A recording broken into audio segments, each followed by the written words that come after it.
Hey, are we all set for the move? Yeah, I've sent all your stuff to your parents' house. What? Danny looked shocked at what I just said. Little did he know, a grim fate awaited him. My name is Natasha, a 30-year-old working professional. Danny and I just got married. We were actually classmates in high school. Back then, we were just friends and not romantically involved. After high school, we lost touch, only to reunite a decade later. Our union happened at a classmate's wedding. It felt like an informal alumni get-together, and we exchanged numbers after a few drinks at the after-party. We hit it off instantly, and there was something comforting about being together. From then on, we'd grab drinks after work or spend our days off in cafes, and eventually we started dating. After dating for 2 years, we decided to tie the knot. Never in my wildest dreams did I think I'd marry him. Life is full of surprises, but of course, I was thrilled to be marrying him and couldn't imagine tying the knot with anyone else. I was head over heels for him. We had family meetings with both sets of parents, met everyone, and had a beautiful wedding ceremony. At the wedding, a video played recounting how we met at a classmate's wedding, and the room burst into applause. So many people came to celebrate our marriage, and we were truly happy. After the honeymoon, our newlywed life began. I was still working after we got married, so we had a dual income, which allowed us some luxuries. We could afford to dine at fancy restaurants and even take vacations on long weekends. Life was blissful, and I felt happy every single day. But that happiness didn't last. The reason was the parents-in-law. Initially, Danny and I lived together in my apartment. About 6 months into our marriage, we decided it was time to buy a house. How about this place? Danny suggested, holding up a brochure for a high-rise condo. Wow, are we really going for such a high-end place? Well, we're going to live here for a long time, right? I think it's okay to splurge on something really good. You have a point. I had to admit, Danny was making sense. A comfortable home environment would likely benefit our mental and physical well-being. It could even boost our work productivity and subsequently our earnings.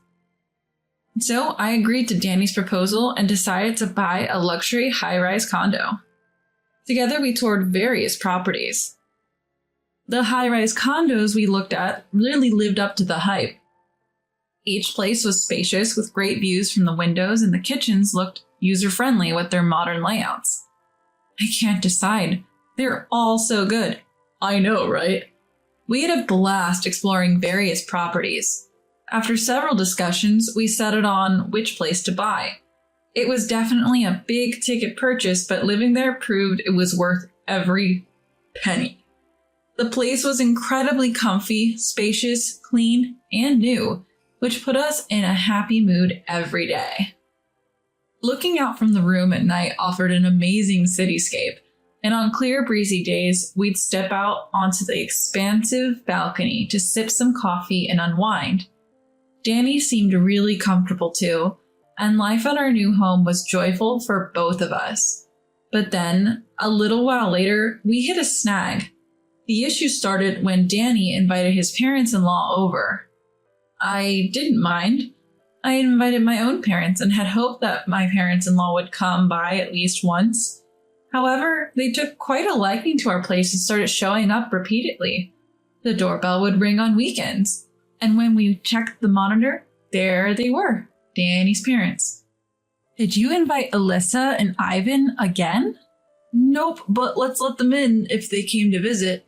Danny answered the intercom. Just showing up unannounced is pretty rude if you ask me.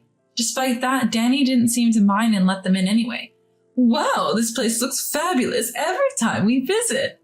And this view is just spectacular. My parents-in-law were visibly thrilled as they entered. And without a second thought, they sat down on the sofa where Danny and I had just been sitting, acting like they owned the place. Then, I'm parched.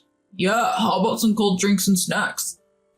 My parents-in-law began ordering me around. Why should I have to do this on my day off? Natasha, could you get that ready?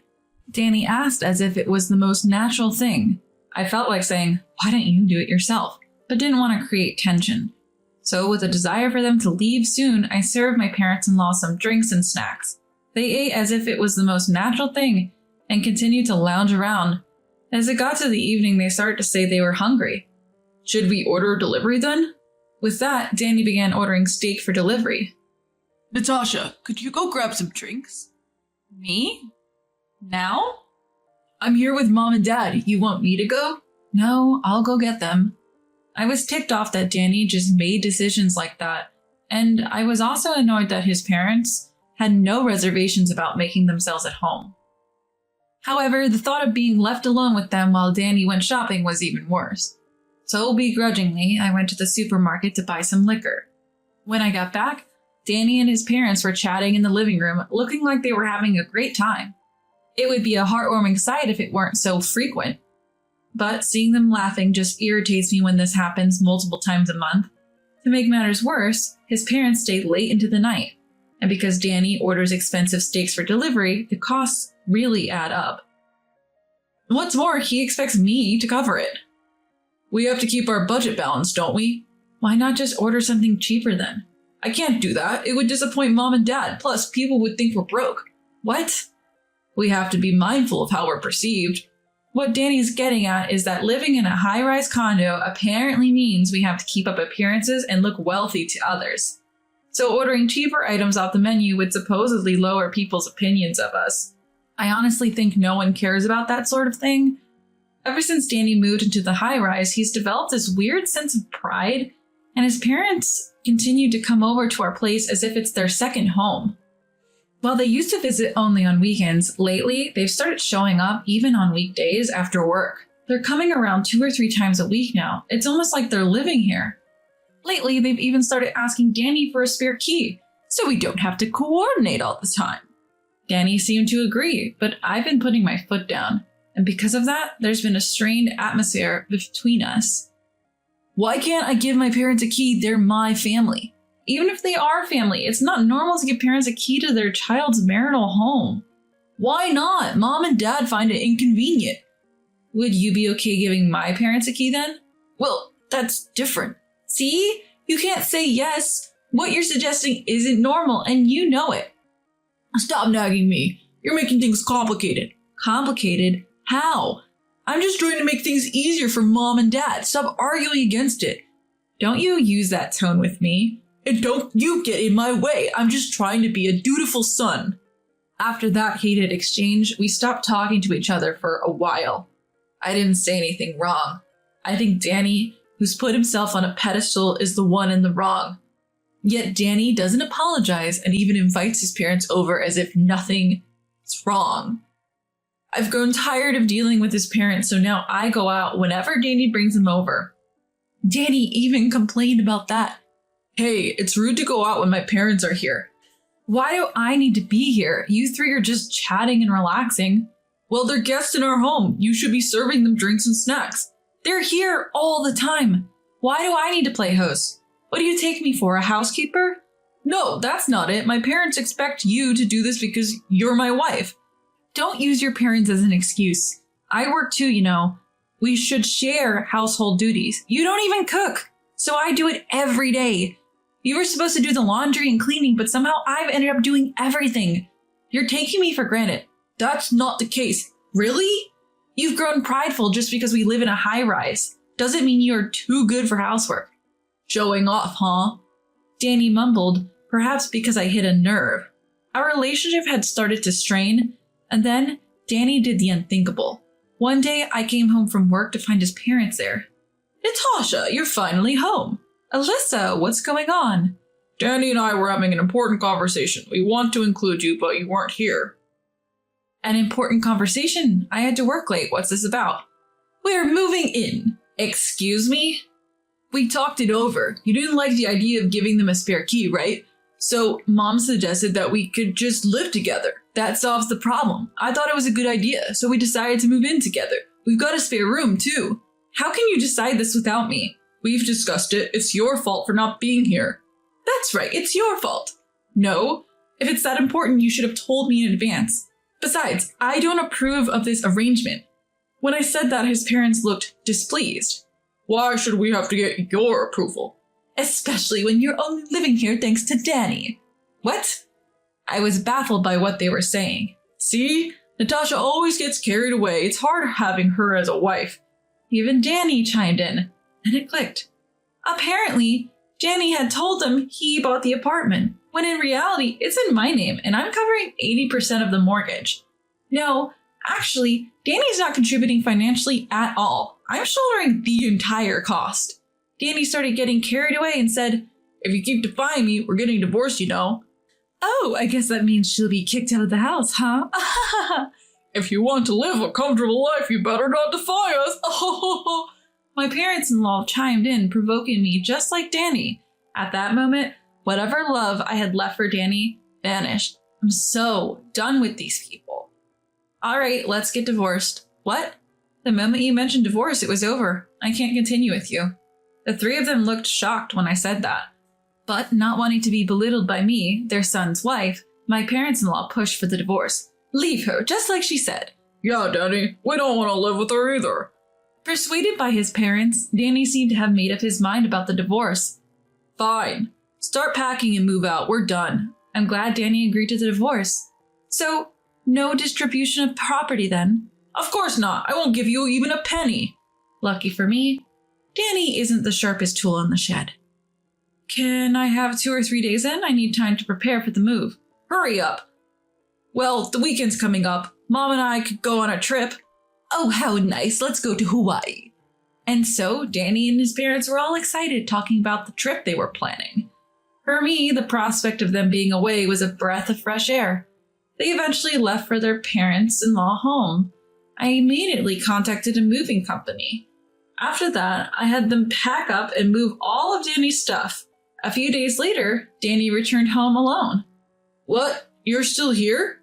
Danny looked disappointed to see me. Seeing your face really ruins my good mood after a nice trip. Oh, really? Could you sign the divorce papers then? Fine, whatever. Danny looked annoyed as he filled out the divorce papers. Then he handed the paper to me in a rough manner. Hey, are you done with your moving preparation? I still see some of your stuff. Yep, I've shipped all your belongings back to your parents' house. Nothing of yours is left in my room. Danny looked shocked at what I said. What do you mean? Did you really forget? This house is in my name. I make way more money than you do. Have you forgotten what's real while lying to Alyssa and everyone else? Danny finally seemed to realize the situation he was in, and that set him on a path to a miserable end. Hold on. So, Mom and I can't live in this house? No, you can't. This is my house. Plus, my parents are moving in today. What? Right then, my parents arrived. Ah, they're here. Danny's face turned pale and froze as my parents entered the house. Danny, I heard from our daughter. Seems like you've been treating her pretty badly. Well, you see, don't bother making excuses. I don't want to look at you. Get out of my daughter's house now. Frightened by the intense anger in Dad's voice, Danny quickly left. I then immediately filed the divorce papers and formally divorced Danny. Though my parents-in-law called and yelled at me, they were speechless when I explained everything. I assumed they also heard the truth from Danny. You're kidding me. So the penthouse wasn't something Danny bought? Please, Natasha, we've already sold our house. Let us stay in yours. How dare you even ask that? My parents have already moved in, so give it up. I said that and hung up the phone. It seems that the former occupants of the parent-in-law home had to scramble to find a new place. They had wrongly assumed Danny could afford a penthouse and had bought a bunch of luxury brands like bags and watches. Now they're struggling to make those payments and living a very frugal life. On the other hand, I'm doing well at work, producing good results. My mom helps with household chores, which allows me to focus on my job, something I'm incredibly thankful for. I've also been saving money, and I'm living happily in a luxurious penthouse with my family. Though my marriage was a failure, I plan to aim for even greater success in my career.